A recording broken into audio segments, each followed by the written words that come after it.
ശബരിമല സ്വർണ്ണക്കടത്ത് വിവാദത്തിൽ ദേവസ്വം ബോർഡിനെ പൂർണ്ണമായും തള്ളി ഉണ്ണികൃഷ്ണൻ പോറ്റി.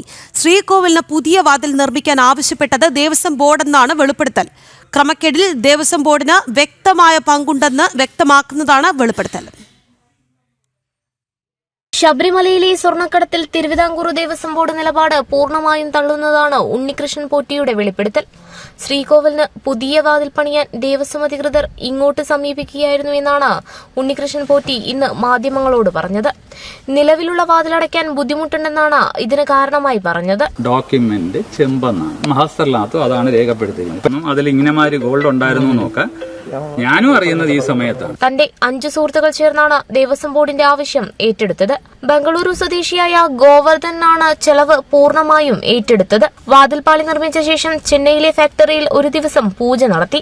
തിരിച്ചു വരുമ്പോൾ നടൻ ജയറാമിന്റെ വീട്ടിൽ വിശ്രമിക്കാൻ കയറിയതാണെന്നും ഉണ്ണികൃഷ്ണൻ പോറ്റി പറഞ്ഞു. ഉണ്ണികൃഷ്ണൻ പോറ്റി അടക്കമുള്ളവരെ പഴിചാരി രക്ഷപ്പെടാനുള്ള നീക്കമായിരുന്നു ദേവസ്വം ബോർഡ് പ്രസിഡന്റ് അടക്കം നടത്തിയത്. CPM സംസ്ഥാന സെക്രട്ടറി MV ഗോവിന്ദനും ഇതേ നിലപാട് ആവർത്തിക്കുകയായിരുന്നു. എന്നാൽ പുതിയ വെളിപ്പെടുത്തലിൽ പ്രതിരോധത്തിലായി കഴിഞ്ഞു സർക്കാരും ദേവസ്വം ബോർഡും. ജനം, തിരുവനന്തപുരം.